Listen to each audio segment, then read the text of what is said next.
With only 3 games left before the playoffs, the Denver Nuggets stunned the NBA world by parting ways with the coach who had led them to their inaugural championship. However, Michael Malone didn't make a quiet exit as many had anticipated. Instead, he went out throwing punches. "My responsibility was to tell the truth. It was a message of brutal honesty. And those who are content aren't going to listen," he remarked. That wasn't just an expression of frustration. Those were the words of a coach shedding all restraint and directly calling out his players. As it turned out, the chaos brewing behind the scenes was far worse than anyone had imagined, with some players completely tuning him out. The locker room stood divided, with some players genuinely relieved to see him leave.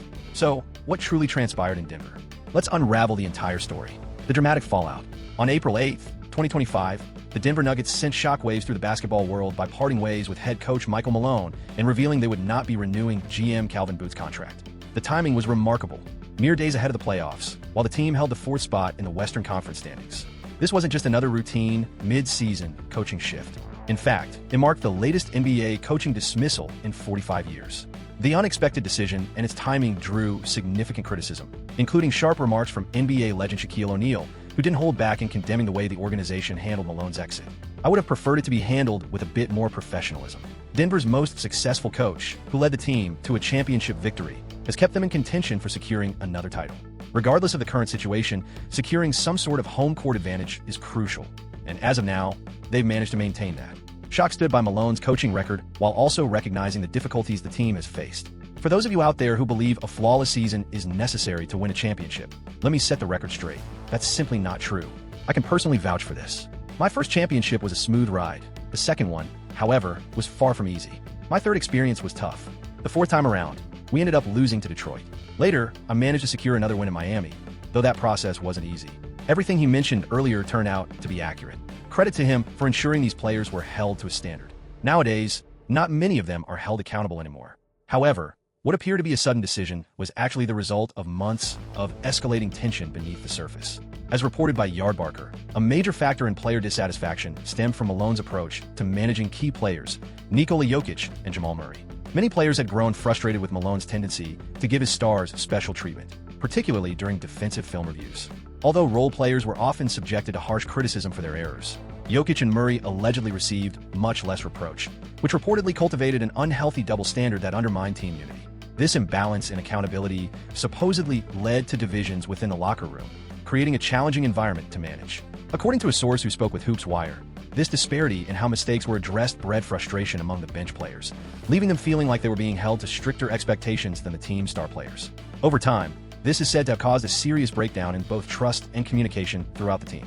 The Nuggets' defensive struggles offer clear evidence of their turmoil, as they ended up 25th in points allowed per game and 19th in defensive rating, a steep decline from their championship-level performance.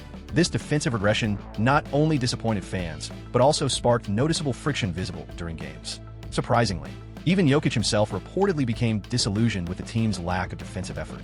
As noted by Bleacher Report and covered by the Athletic writers Tony Jones, Sam Amick, and Zach Powell, the 3-time MVP grew increasingly upset about the defense, a criticism that reflected on Coach Malone's ability to inspire discipline and effort in his squad.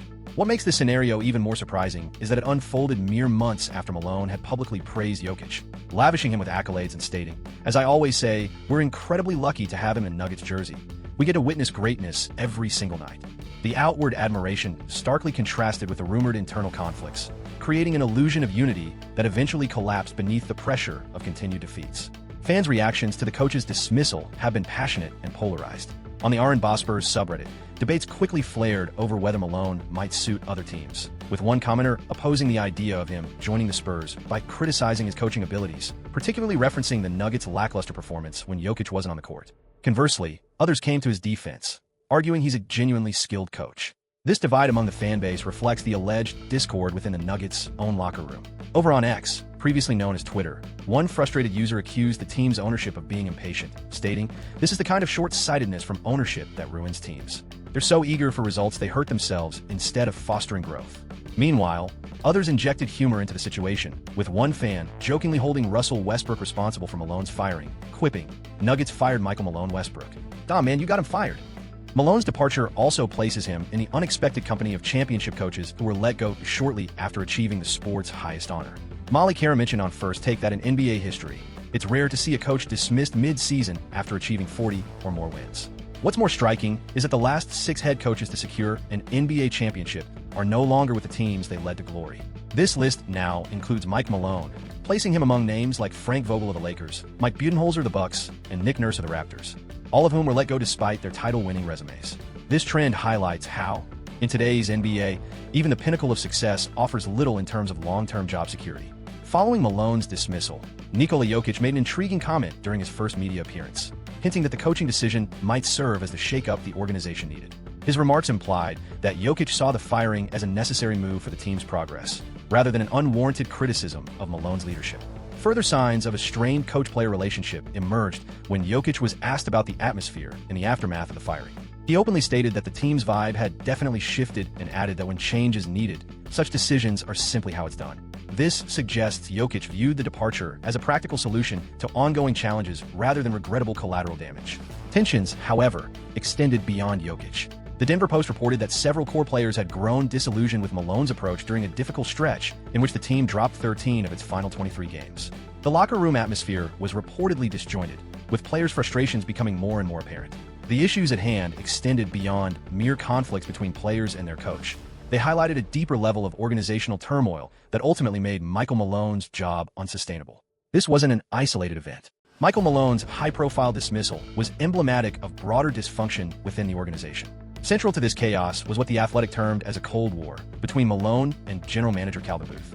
NBA analyst Chris Broussard emphasized just how dire the situation had become, noting that the lack of communication between the coach and GM epitomized a breakdown at the very core of the organization. When key figures in leadership roles cease to collaborate, the resulting disarray filters through the entire system, disrupting everything from roster planning to game day strategies. What makes this organizational collapse even more perplexing is the context. It unfolded under the leadership of the Kroenke ownership group, which has long been recognized for its steady, measured approach to coaching hires across its multiple sports franchises. As Brian Windhorst pointed out, understanding the legacy of the Kroenke family is crucial, with Stan Kroenke as the principal owner and Josh Kroenke serving as the franchise governor. This organization oversees an array of major sports teams globally, including the Los Angeles Rams, Colorado Avalanche, Denver Nuggets, and Arsenal, the prominent soccer club in England. Historically, the Kroenke family has demonstrated minimal interest in frequently replacing head coaches. Since acquiring the Rams in 2010, they've reportedly parted ways with the coach only once or twice. Regarding Arsenal, only a single managerial change has occurred since the team was purchased in 2007, and the Avalanche hasn't seen a coaching change in roughly a decade. For a group renowned for exercising such consistent patience, the decision to dismiss a championship-winning coach just 3 games before the regular season concluded signals that the situation had likely reached an irreparable point. The core of this dispute appears to stem from deeply conflicting visions for the team's trajectory. As reported by the Denver Post, Malone was said to have strongly disagreed with significant personnel choices, such as allowing defensive standouts Bruce Brown and Kentavious Caldwell-Pope to leave during free agency. He was also believed to have pushed for adding a traditional backup center to support Jokic, rather than signing Dario Saric, a decision that failed to address the team's defensive shortcomings. Another area of contention centered on the handling and development of younger players. According to The Athletic, Booth wanted to see prospects like Christian Braun, Julian Strother, and Peyton Watson, the draft selections he had personally invested in, receive more playing time. However, Malone, aiming to keep the team in championship contention, often leaned on experienced veterans during crucial moments. This created tension, as younger players felt their growth was being hindered, while veterans sensed that the front office wasn't fully aligned with Malone's rotation strategy. The conflicting dynamics around playing time and player roles eventually took a toll on both team chemistry and performance. Furthermore, Jamal Murray's injury updates brought additional friction. On his podcast, Bill Simmons speculated that the uncertainty surrounding Murray's recovery process might have been a key factor in the decision to let Malone go, highlighting a broader communication breakdown within the organization.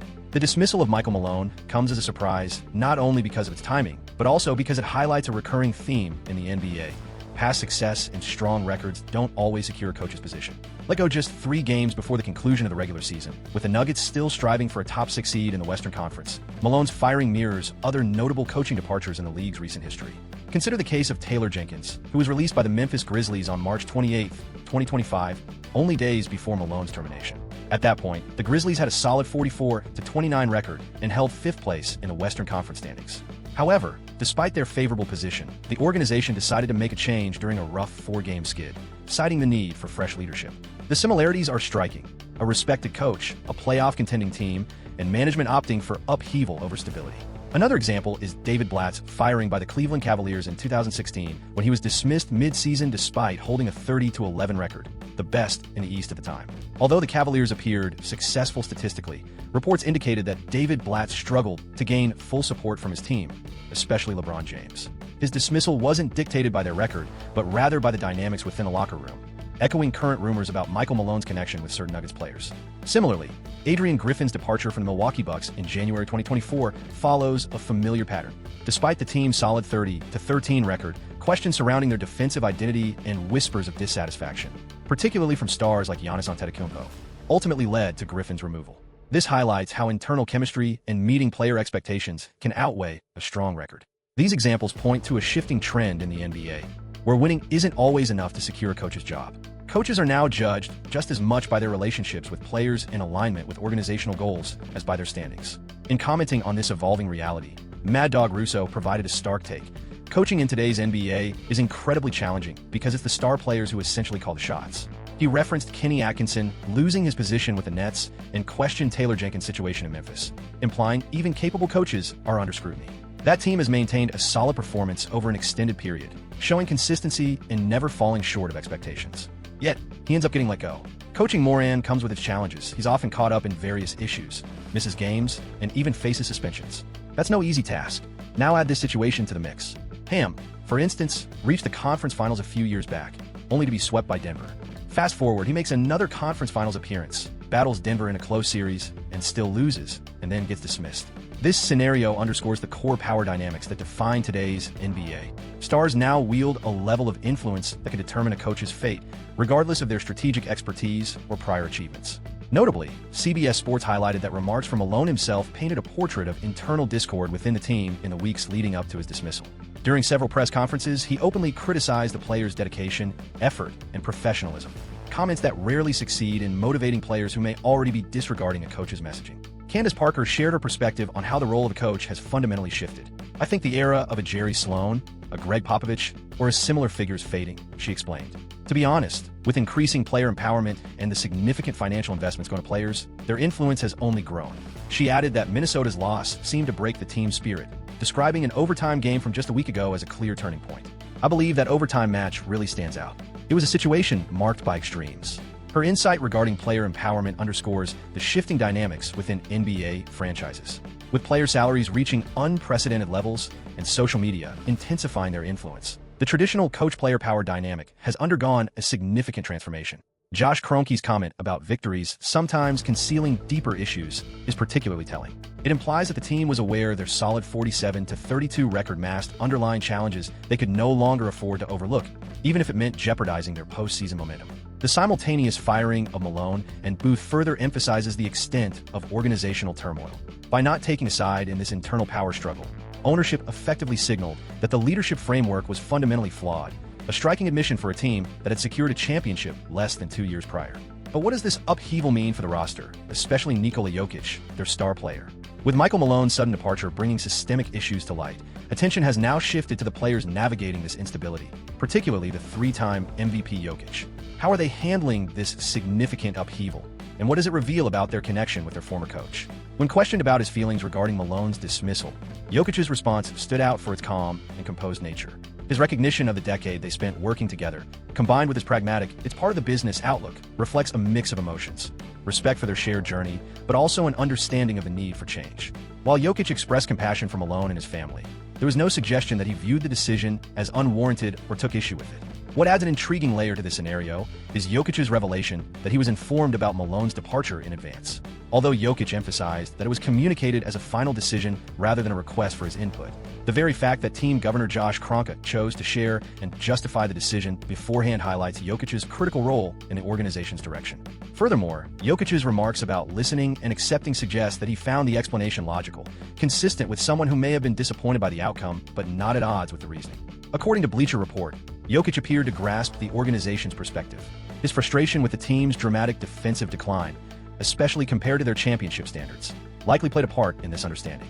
Jokic's remarks about interim coach David Edelman's style offer perhaps the clearest insight into his discontent with some of Malone's previous strategies. His focus on Edelman's ability to stay genuine and convey ideas in the simplest manner possible hints at dissatisfaction with Malone's communication methods, possibly seeing them as too intricate or indirect.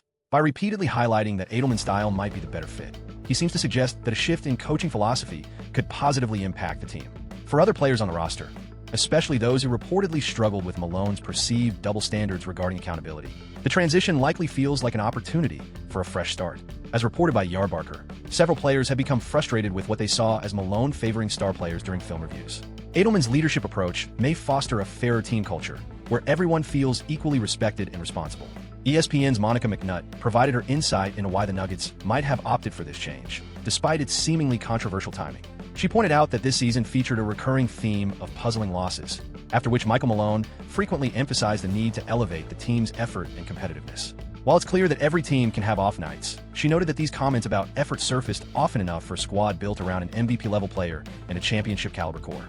Reflecting on this, she speculated whether Malone's message had stopped resonating with the players in the locker room. The concept of a coach's voice growing ineffective over time is a well-documented occurrence in professional sports. Even the most esteemed leaders can eventually lose their influence as players grow accustomed to hearing the same feedback, criticism, and motivational tactics.